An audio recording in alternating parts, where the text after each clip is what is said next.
Hello everyone and welcome back to Mathboltmaster. আৰম্ভ কৰো আমাৰ আজিৰ সেশনটো। তো আজিৰ সেশনটো হ'ব এটা প্ৰেক্টিস সেশন। আমি প্ৰেক্টিস কৰিম কেইটামান প্ৰবলেম যত আমি টাৰ্মস আৰু কোএফিচিয়েন্টস আইডেন্টিফাই কৰিম এটা given algebraic expression. So let us begin. Question number 1. ইয়াতে সুধিছে যে y square or coefficient কি হয়? ইয়াতে আমাক এটা algebraic expression দিছে 5y square minus 2y.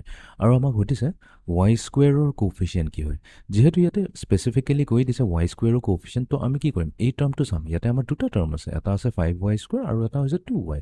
আমি সেকেন্ড টার্মটো নাচাওঁ, অনলি ফার্স্ট টার্মটো চাওঁ বিকজ ফার্স্ট টার্মতে আমি দেখা পাইছো ইয়াতে y square লগত মাল্টিপ্লাই হৈ আছে 5 আৰু কোএফিচিয়েন্টৰ ডেফিনিশন কি আছিল? এনেকুৱা এটা নম্বৰ যোনটো ভেৰিয়েবলৰ লগত মাল্টিপ্লাই হৈ থাকিব। যেহেতু ইয়াতে ভেৰিয়েবলটো স্পেসিফাই কৰি দিছে সেইটো হৈছে y square, তো y square লগত কি মাল্টিপ্লাই হৈছে? 5 মাল্টিপ্লাই হৈছে আৰু এটা কি হ'ব? পজিটিভ 5, তো এখানে আমি C অপশন C 5 সিলেক্ট কৰি ভেৰিফাই কৰি লম। Okay, next question. State true or false. So yate amak true or false yate state koribo diche je ABC is a term of the expression AB plus C.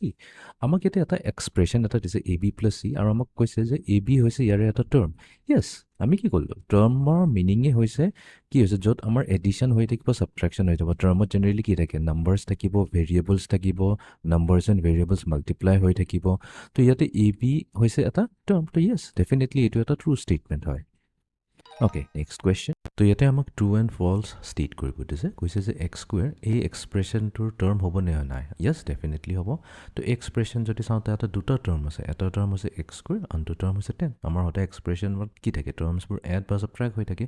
To yes, ami kom je x square is definitely a term of the expression.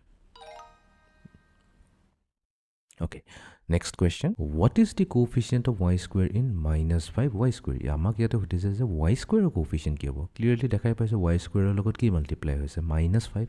Only 5 boli koi gole na hobo. Ami pura minus 5 to lagbo lagibo. To yate answer hoi jabo minus 5. Okay.